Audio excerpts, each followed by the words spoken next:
Love is not a mystery. It is a tactic. Ovidius Naso, also known as Ovid, Rome's most dangerous poet, did not write for dreamers. He wrote for conquerors. In the art of love, he stripped desire down to its bones. Where others saw romance, he saw calculation.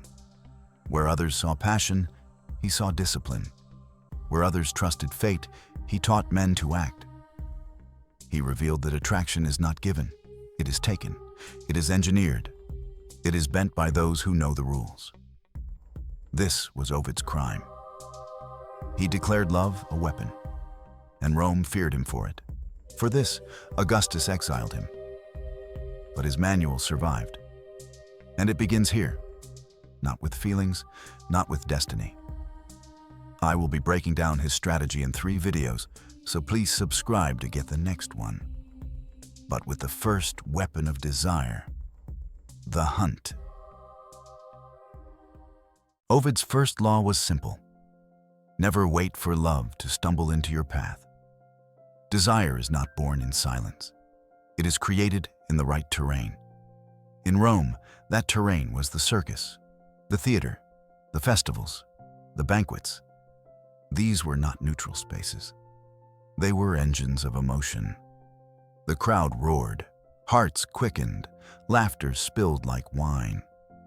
And in the chaos, a touch or a glance carried 10 times the weight it would in solitude. Even Augustus knew this truth. He built arenas not just to entertain, but to rule. Spectacle was his weapon. He bound the people with shared passion. Ovid applied the same logic to desire. If you wish to stir the heart, place it where emotions are already aflame. Modern psychology gives it a name: misattribution of arousal. When the body is excited by music, fear, or spectacle, the mind often mistakes it for attraction. A racing pulse, a quickened breath, and suddenly, the stranger beside you seems irresistible. This law still rules today. At a bar, laughter primes the mood. At a gym, sweat and discipline sharpen respect. At a concert, adrenaline surges, and the person next to you feels alive with it. At a stadium, victory and loss make strangers cling together like lovers.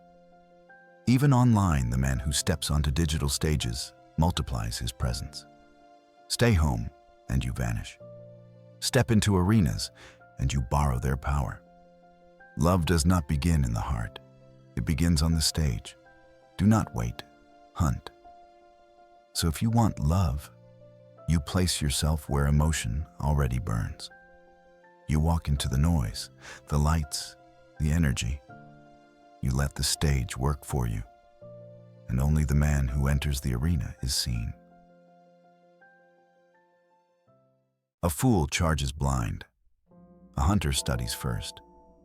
Before pursuit, Ovid commanded patience. Do not rush.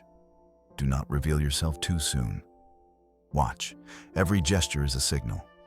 The lingering glance, the laugh that carries too long, the shift of posture when a rival approaches. None of this is chance. All of it is information. In Rome, wise men studied as generals did, reading the battlefield before striking. Ovid told men to treat women the same way. Desire is reconnaissance. Modern psychology confirms it. More than 70% of communication is nonverbal. Micro-expressions flash in less than a second. Tone betrays confidence or fear. Posture exposes interest or disgust long before words can. Most men are blind to these signs. They rush forward. They reveal their intent too soon. They are dismissed. But the observant man sees what others miss. He knows when she leans forward and when she leans away. He notices who her laughter grows warmer for. He tracks where her eyes drift when she thinks no one is watching. And he learns to time his strike. Modern truth is no different. On dates, it is the man who listens and watches who wins. In the workplace, it is the man who reads silence, not just words, who controls the room. parties, it is the man who notices the subtle shifts of attention who commands it. So if you want love, if you want power, you must train your eyes. Resist the urge to speak first. Watch. Wait. Let silence reveal what words conceal. Then strike where the opening is clear. The hunter who studies in silence is the one who wins in speech. Your body is your weapon. Neglect it and you lose before the battle begins. Ovid warned men, the first impression decides the game. It is not decoration, it is destiny. In Rome, the careless man was ignored before he spoke. Uncombed hair, stained tunic, weak posture. To appear without discipline was to announce defeat. Romans sharpened themselves like blades, perfumed oils, polished shoes, tunics clean and straight, not for vanity, but for survival. Modern psychology proves Ovid right. Thin sliced judgments are formed in 7 seconds. Confidence, status, reliability, all decided instantly. Once formed, these impressions are hard to erase. Modern life makes the law even harsher.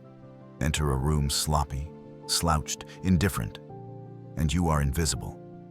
Enter sharp, composed, deliberate, and the room bends before you. Your clothing signals control.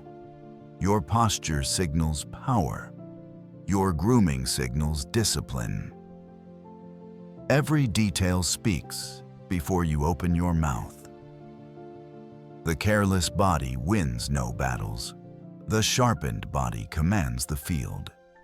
So if you want to be remembered, discipline your appearance. Stand as if the ground belongs to you. Dress as if your body were armor.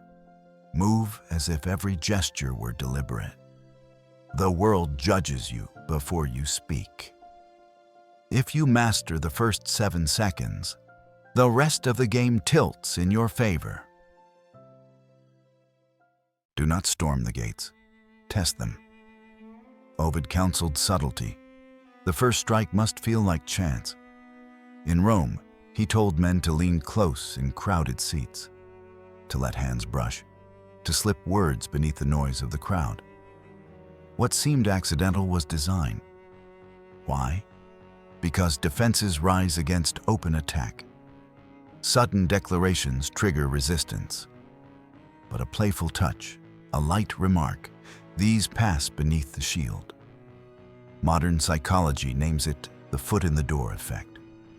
A small request makes the larger one easier to accept. The brain yields step by step more readily than all at once. Modern life confirms it. The casual text that sparks curiosity. The harmless joke that tests receptivity. The accidental encounter that looks spontaneous but is staged. These are not accidents, they are tactics. So if you want to win, do not announce your desire. Mask it. Enter lightly. Test the waters before you dive. Make the first move so small it cannot be resisted, and let it open the door to greater demands. The strongest attack is the one disguised as chance. Desire sharpens when rivals appear. Ovid reminded men, rivals are not dangers, they are weapons. A woman wanted by many shines brighter in the eyes of all. Competition multiplies her value. But panic in rivalry reveals weakness. Composure reveals strength. In Rome, suitors gathered at festivals and games. Some grew desperate, begging for scraps of attention. Others grew jealous, exposing their insecurity. But the man who stayed composed grew stronger. He let rivals destroy themselves, and by contrast, he rose. Modern psychology calls it social proof. What many want, others want more. Scarcity creates interest. Rivalry creates fire. The law has not changed. At a bar, the man already surrounded by attention becomes magnetic.